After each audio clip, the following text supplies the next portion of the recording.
Good afternoon. Thank you very much, Shukla.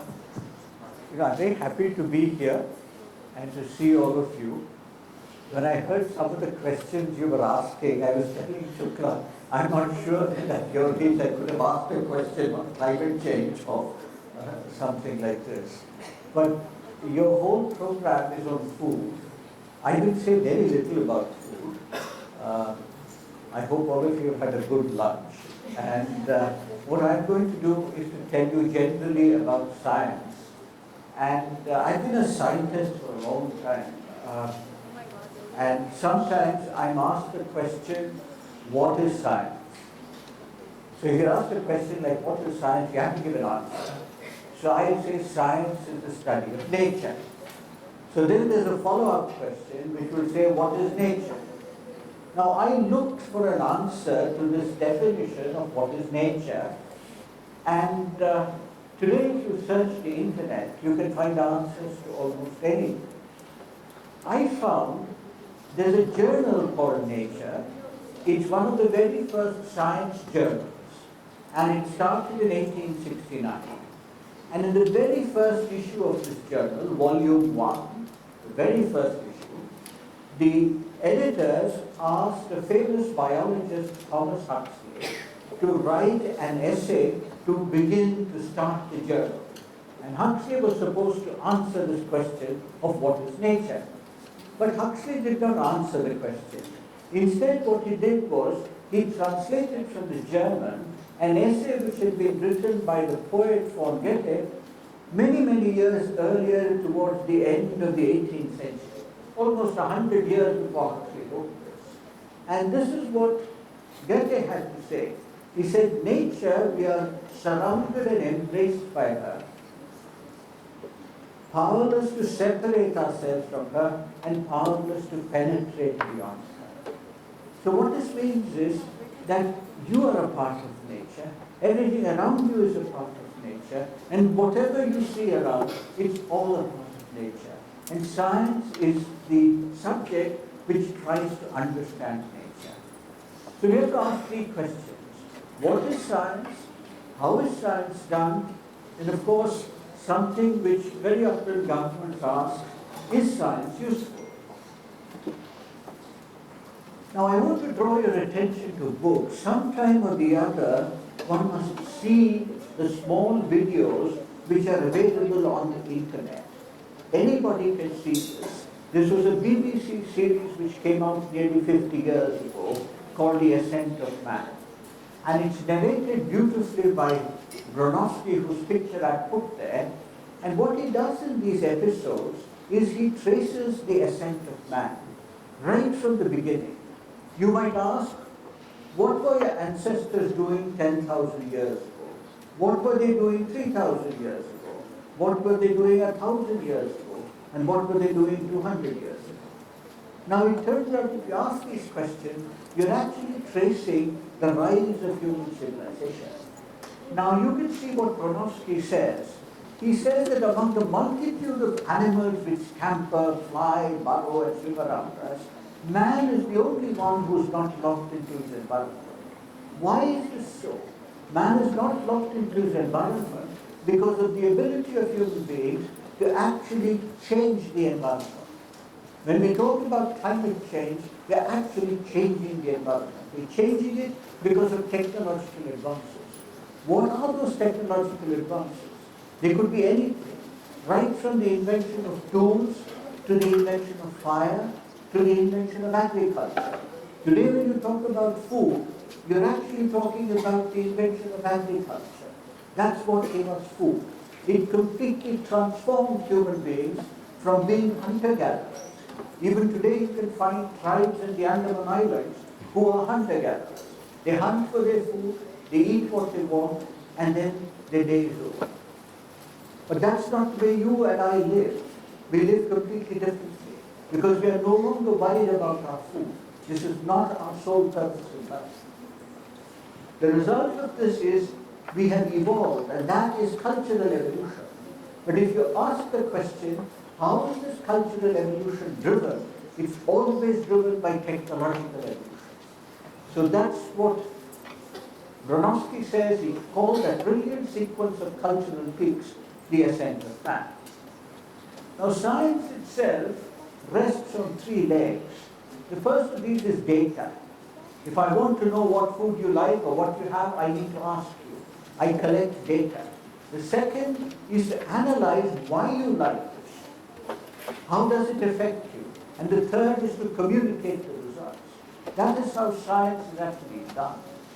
I have simply illustrated the slide with the pictures of famous scientists. But in order for science to be done, you need tools. What can you see in nature? All that you can see in nature is what you can see with your eyes. And your eyes have a limited vision. Now there are two inventions. One is the telescope and the other is the microscope. Galileo, when he pointed the telescope to the skies, he discovered an entirely new world. He had in fact discovered the entire field of cosmology. Leeuwenhoek, when he pointed the microscope towards a drop of tap water, he found little things swirling around in the water. That was bacteria. He discovered life, but this life could not be seen with your eyes, could be seen only under the microscope. He discovered the subject as microbiology. This is how discovery is made with the help of tools. Of course, there are different ways of doing this. One is you could simply observe everything around you, and then on the basis of your observations, you can classify whatever you've seen.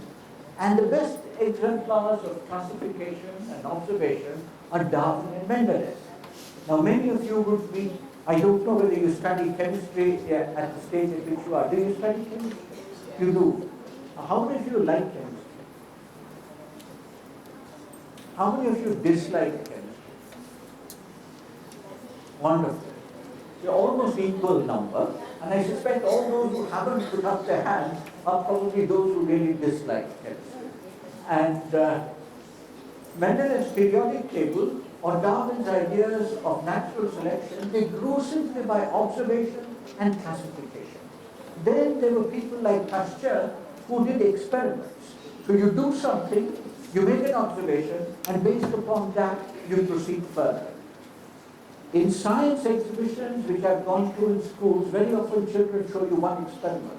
And that's the famous experiment of Faraday, in which you have a current flowing in a circular coil and it will deflect a magnet, or you have a rotating magnet which will create an electric field. That's an experiment. It teaches you the connection between electricity on one hand and magnetism. Pasteur is the best example of experiment. He did many, many experiments. He's the father of microbiology. He's also the father, in some ways, of organic stereochemistry. He also gave us a dictum: chance favors the prepared mind. If you don't do experiments, you'll never see anything. The same thing is true if you're walking around. If you don't look around you, you will make no observations. So it is important to watch, observe, and then in some way try to understand. Now Faraday, I've already mentioned. I mentioned this other man here, Boltzmann. What did Boltzmann do? He discovered really and gave us the idea of atoms. How many of you have heard of atoms? All of you. Now you might ask, where did atoms come from? What was Boltzmann thinking about when he thought up the idea of atoms? You take a glass of water and you heat it, the water begins to boil after some time. Boltzmann asked a very fundamental question, and any of us would have asked that question. He said, what is heat? You know it's getting hotter. What is the meaning of heat? He then realized the heat is the random motion of particles. And what are these particles? In water, they are molecules. But he realized that it must be the motion of atoms. At that time, molecules were not clearly known. He said that this must be due to the motion of atoms, and therefore that matter is made up of small particles. But you can also do theory like Maxwell. When Faraday discovered the connection between electricity and magnetism, how do you explain this connection? He did completely theory, and that is physics. And what is amazing of Maxwell's unification in physics is he tried to unify electricity and magnetism, but what came out of it was light. So today when we get this light coming down on us, that is electromagnetic radiation. And we have electromagnetic radiation across a very wide spectrum.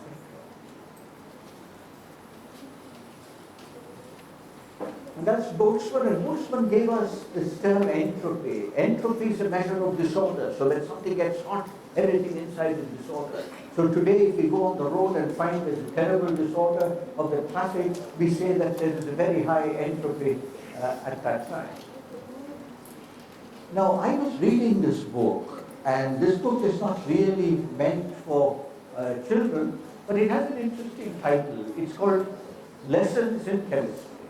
But it's not a chemistry book. It's a book about a young lady who wants to become a chemist, and she's very talented, but because of various reasons, she is unable to do research in chemistry because women in chemistry are not looked upon very kindly. And so she doesn't have a job. So when she doesn't have a job, she decides that she's going to earn money to look after her family by having a TV program. And what is the TV program about? It's a program on cooking. And so she starts a program on cooking, and cooking is chemistry. And there are some very, very interesting quotes in this. I pulled out two. He says, one quote is this: for Elizabeth, cooking wasn't some preordained feminine duty. As she told Calvin, cooking was chemistry. That's because cooking actually is chemistry. What happens when you cook? Things change. And she says, whenever you're afraid, just remember, courage is the root of change. And change is what we are chemically designed to do. All of us need to change. We evolve all the time. And that also is chemistry. So when she says, when you wake up tomorrow, make this pledge. No more holding yourself back. No more subscribing to others' opinions of what you can and cannot achieve.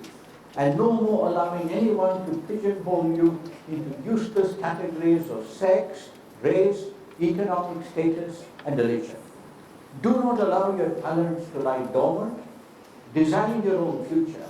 When you go home today, ask yourself what you will change and then get started. But what the book is about is, her audience, because the TV shows in the afternoon, is only women who are sitting at home, who have finished cooking lunch and are also ready for dinner, and in between they sit and watch the TV. They are completely prisoners in their home. And what she does in this show is, through teaching them chemistry, she empowers them to change. And that's what is the importance of chemistry.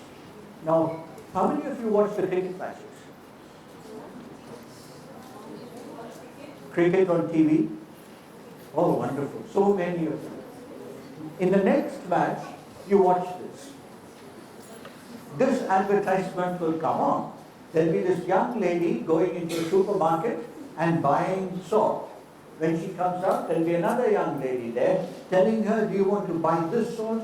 Are you not worried about your family? You should buy much better salt. And she will try to sell her Tata salt, I think, or what is called pure salt. I think it's by Tata Chemicals. And they said pure or healthy salt is unrefined and free of bleaches and chemicals. Now, it will also say that there are 80 minerals in this salt, and this is how the advertisement goes. I've taken this out and put it for your benefit here. Now, this is a little bit related to food because it's about salt. Now, you might ask, can salt be chemical free? What would be your answer? No. Now, I'll ask you another question then. Can there be any material which is chemical free? No, nothing. So, nothing is chemical free. And the Royal Society of Chemistry has actually offered a prize of £1 million, lot of money, to anyone who will bring them a material which is free of chemicals. And so chemistry is there everywhere, and I thought I should say a few words about chemistry, because the hall in which you're sitting, the institution in which you are, all of this was built by one of India's most prominent chemists. You'll find it everywhere. Look at Patanjali here, stop punishing your hands and they're going to sell you now chemical-free phenyl. But even in America you have chemical-free cleaning products. And everywhere there are chemicals.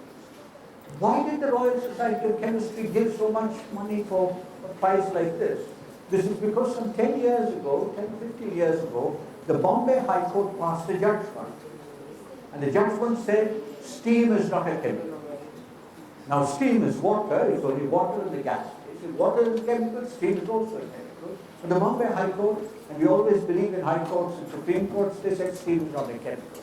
Because they were actually thinking about a case where one industry in Bombay was selling the steam which they were generating to another industry in the next plot of land for heating. And the question was, what sales tax should be levied on the steam? Now, the government of India, for some reason, has different sales tax for chemicals and non-chemicals. Actually, there's nothing which is a non-chemical, but nevertheless they have this. And the High Court ruled that steam was not a chemical because the government would then get more tax.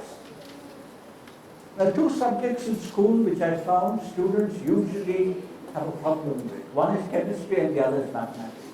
Because if I go around and ask students to put up their hands, how many like biology, N will put up their hands. And if I say physics, again N will put up their hands. And if I say chemistry, N by 2. And if I say mathematics, it will be N by 4. So mostly people don't like mathematics, they don't like chemistry. And the real reason is because you have to learn languages. Galileo said mathematics is the language with which God wrote the universe. You might paraphrase this to say that chemistry is the language with which nature wrote the book of life. So everything that happens in you is chemistry. Biochemistry, without biochemistry, there is, in fact, no life. The problem are these symbols, structures and equations. Both of these you have to learn. You have to learn a language before learning the subject. This you usually don't need to do in biology or in physics. But the importance of chemistry is shown by this title, and chemistry is the lingua franca of the medical and biological science. So if you want to do medicine, if you want to do biological work, all of it, one must really know chemistry. Here's a cartoon which illustrates its importance. There's this man doing a crossword puzzle, and he asks, what is the 9-letter word for biotechnology? Today everybody's heard about biotechnology. This very smart lady sitting by his side immediately says chemistry, and that's what it is. Today if you say what is the 9-letter word for material science, it is once again chemistry. Now the pillars of chemistry are these scientists here, Mendeleev, Bohler, Boltzmann, and Pasteur. They talked about diversity, unity, dynamics, and structure. It's a very diverse subject because lots of elements, lots of reactions, lots of molecules. The first reaction which converted an inorganic substance into an organic substance is the heating of ammonium cyanide, gives urea. Done a long time ago, and the man who did this was very excited. He said, in a manner of speaking, I can no longer hold my chemical water. I must tell you that I can make urea without the use of kidneys of any animal, be it man or dog. Because kidneys make urea. But now Bohler could make urea out of ammonium cyanide. So this was a remarkable kind of thing which happened in the late 1820s. And you might ask, where does all this come from? Where do all these elements come from? Where is matter coming from? How are you created? And so on. You will find that everything comes from the stars. So it turns out that all the material that we have on Earth has actually the Earth's inheritance when it was born.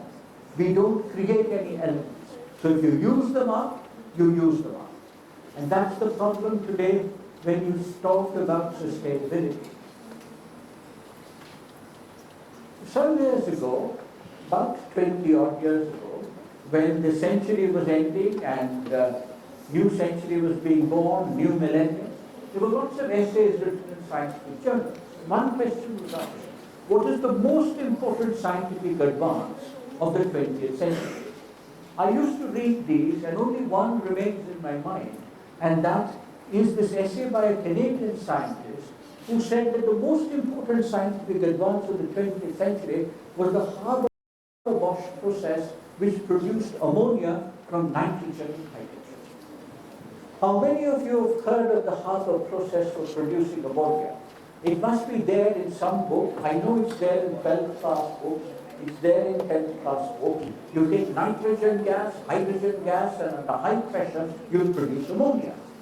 You might ask, is this important? Because if you produce ammonia, what you produce is urea. And if you produce urea, you produce fertilizer. So the first agricultural revolution of the 20th century was driven by the Haber-Bosch process, which made urea become the most commonly used fertilizer in agriculture. Before that, more people used to die of famine than of war. And it turns out that after the Haber-Bosch process, food was not too much of a problem in most parts of the world. In India, the last famine in India was in the mid-1960s when I was a student.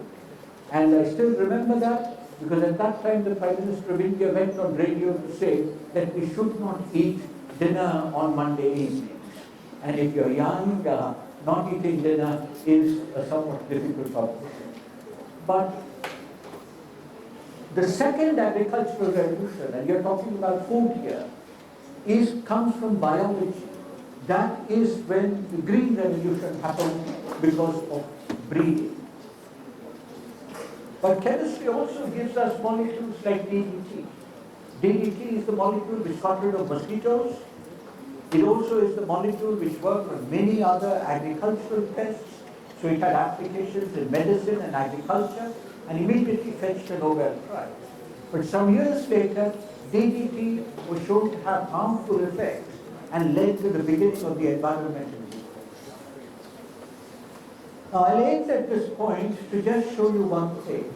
I've talked about chemistry and you might also think about biology.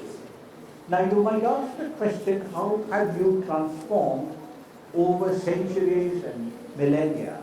How have human beings changed? At what point does history and biology really begin to diverge? Because if we did not think, we are like animals. We belong in biology to the class of animalia. Now, if we are animals and we don't think, we need only one thing. We need food, and we need to hunt for food. And once we have our food, we are happy.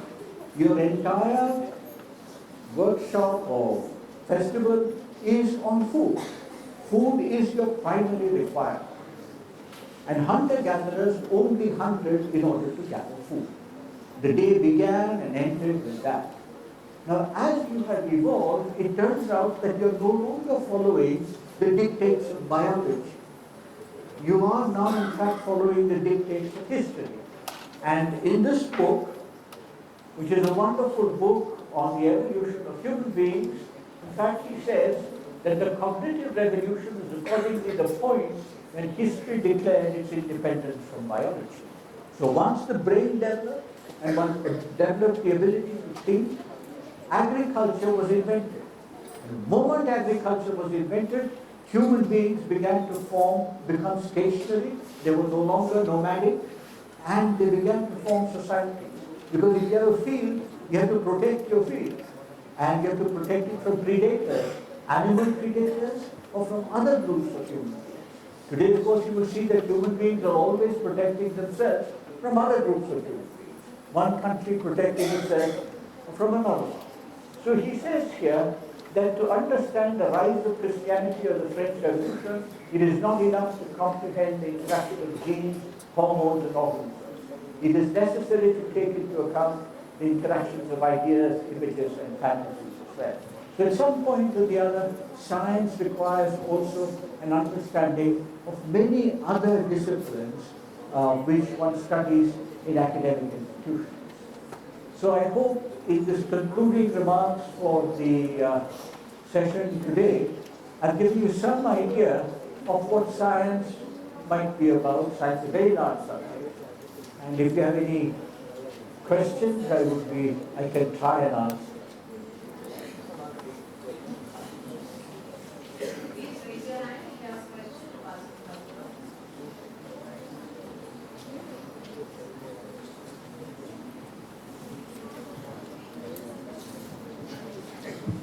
Sir, what do you think about Mother Home Earth? Can you say that again? Sir, what do you think about our mother home earth?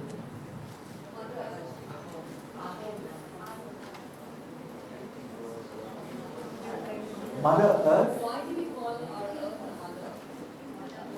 Mother Earth, why? Oh, why do we call the earth the mother? I can only guess. Because the earth gives us complete sustenance.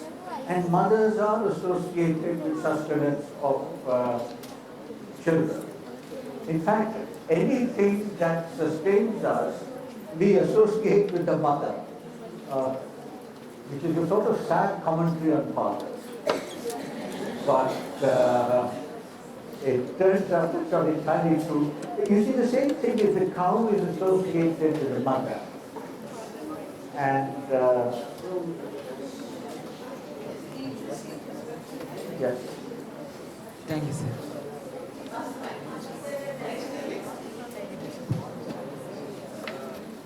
Good afternoon, sir. I'm Pranamya from Makriki.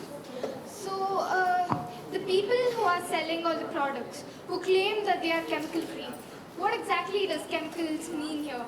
What exactly are they saying they're free of? I think they're saying that they're free of chemicals which will harm you, but they still contain all the chemicals which are good for you. That's what they're claiming. Unfortunately, as a chemist, every time I see it, I think they could write the advertisements in better words.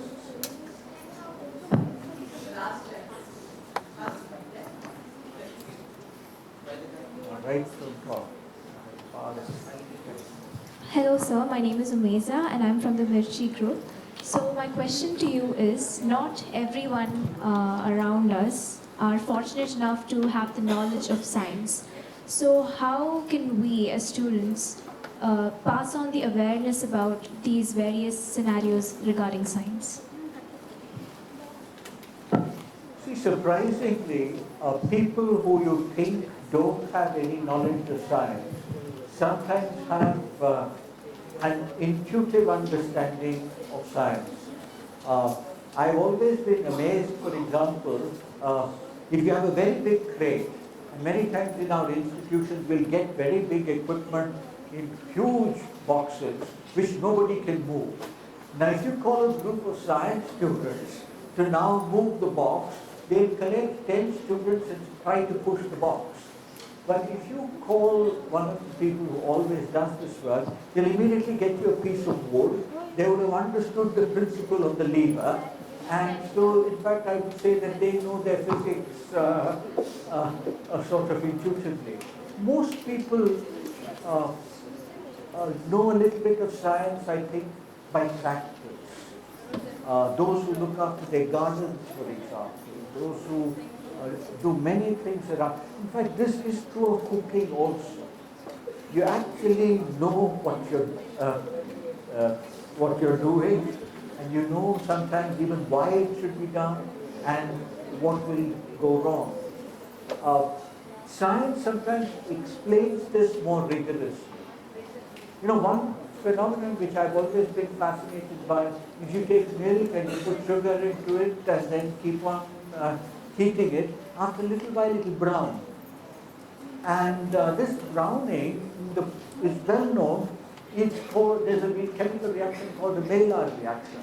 And you will find articles which say the Maillard reaction in the browning of sugars. This is because of the reaction of sugars with protein. But now you look at diabetes, a disease which is so widely prevalent now. People have high sugar, high glucose, and this glucose reacts with their proteins, and then slowly they get tissue damage. It's the same reaction. So then, when you think about it, what are human beings? Human beings are being cooked in glucose, because we have 15 millimoles of glucose, we need it. We're being cooked in glucose at 37 degrees, not at 100 degrees like in the kitchen. But if you cook in glucose for 37 degrees, you can cook only for so many years. So for example, I am now far more brown than you are. And aging is really this. It's the same phenomenon that you see in the kitchen. The reaction of sugars with protein. Thank you, sir. Good afternoon, sir. I would like to ask that does entropy of an isolated system increases with time? Of a completely isolated system, we don't do anything. You don't heat it, you don't do anything. So does the entropy increases with time? If you have a completely isolated system, no. But you don't ever have a completely isolated system, except in thought. In real life, all systems are connected to their surroundings.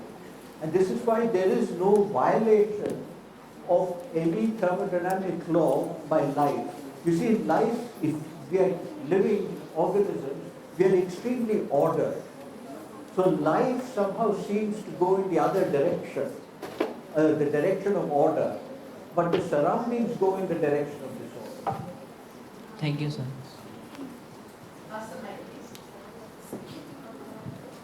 Hello, sir. Good afternoon. My name is Nanisha, and I'm from Mirchi Group. My question to you is that you spoke about how atoms and molecules do exist in nature. So my question is that do atoms and molecules also lose energy with time? Do they become weak? So molecules lose energy with time. That's it. Do they become weak due to the changes in the environment with time? Molecules? Yes, sir. No, molecules are changed only when some chemical change happens to them. Otherwise, molecules don't change unless they are acted upon by something. Just over a period of time, they won't change. That is, if you have a glass of water and there's nothing else, if you keep that glass of water for 100 years, it will still remain a glass of water. But what may happen, of course, is some bacterium might come from the air and land in the water, and other things might happen. But otherwise, molecules are inert in that sense, unless they meet another agent. In isolation, nothing will happen. Thank you, sir. Good afternoon, Anna. My name is Bindu. My question to you is, do you think because of global warming, the human species are going to extinct, that the earth will revert back to the ice age? Will the earth go back to the ice age? Oh, I'm sure it will, because ice ages have been there before. And there's nothing which says that, and they're over very long periods of time, geological periods of time. So they may not affect you and me. They may not affect people for a very long period of time. But ice ages are cyclical in some sense. That's how they have been. Now, for example, if you take energy, what is the most important thing for life? For life, the most important thing is energy. Where do you get this energy from? You get the energy only from one place, that's the sun. All photosynthesis happens because of the sun. Now, how long does the sun live? There's a time. Except that it's a very long time, so that we don't worry about it. But one day the sun will die out. And when that sun dies out, life on earth will also die out. So those are on grand scale, but we don't need to worry about it. Good afternoon, sir. I'm from Moringa Group, and chemicals play a crucial part in production of food and even preservation and increasing its shelf life. So do you think that it is an argument or it's a negative argument towards the real purpose of fresh food?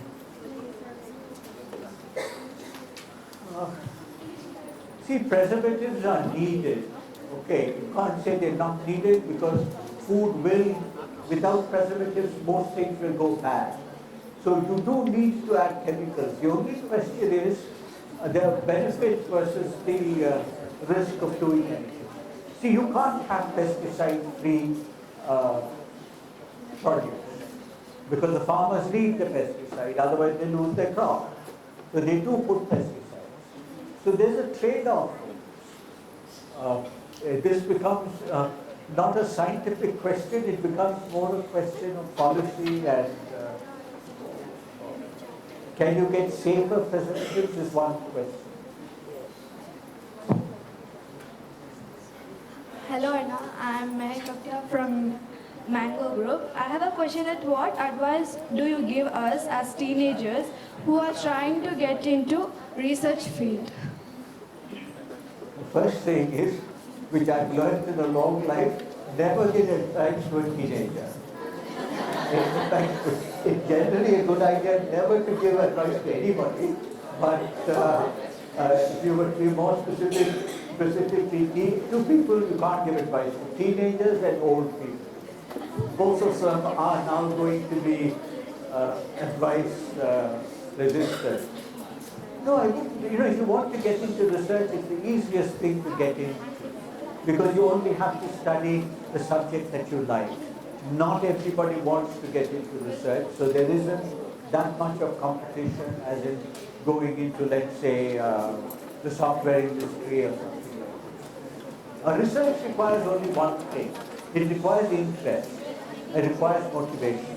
Everything else you can learn afterwards. Every researcher does not have a stellar academic record.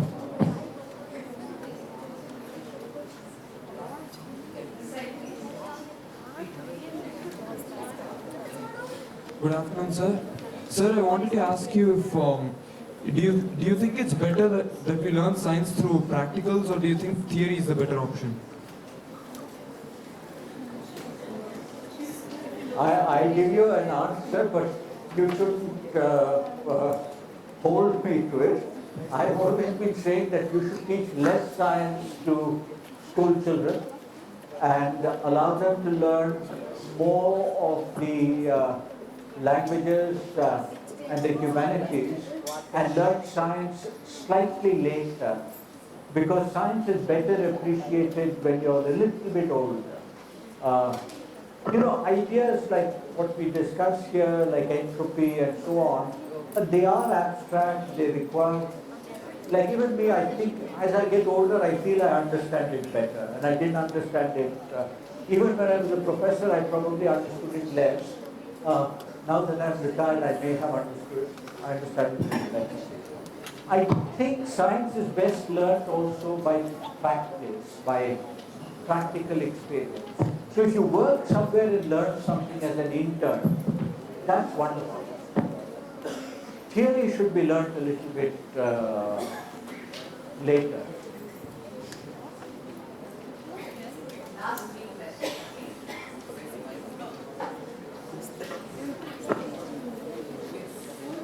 Hello Anna, my name is Keshavi. I am from Team Mango. My question is, can we make food without using harmful chemicals? Can you make food without harmful chemicals? Yes, you can. But you know, you must remember one thing. Anything that is there in nature is not necessarily safe. There are many harmful things which are natural. Now, if you take apples themselves, the skin of apples contains a chemical which is harmful, but in very small amounts. So long ago, this was actually, Paracelsus actually said this, that substances are good or bad depending on how much of the substance is there in the material. So I suspect you can make food which is largely free of harmful chemicals. But the process of cooking, which is heating, sometimes creates new chemicals, which are sometimes not so good for you. There are many kinds of foods which contain chemicals which are mildly carcinogenic and so on, and have them in vast excess. The answer to your question really is you can never have a completely safe food, but enough to keep you living for a long time. Other things will take care of you before. Hello sir, my name is Anne-Marie and hello sir, my name is Anne-Marie and I'm from Air Force School, Jalalabad. I want to ask you a question that is, in the last slide you showed a book, Sapiens. I actually read that book and I felt like the book was mostly about theories, so do you agree with me on that? Mostly about theory? Yeah.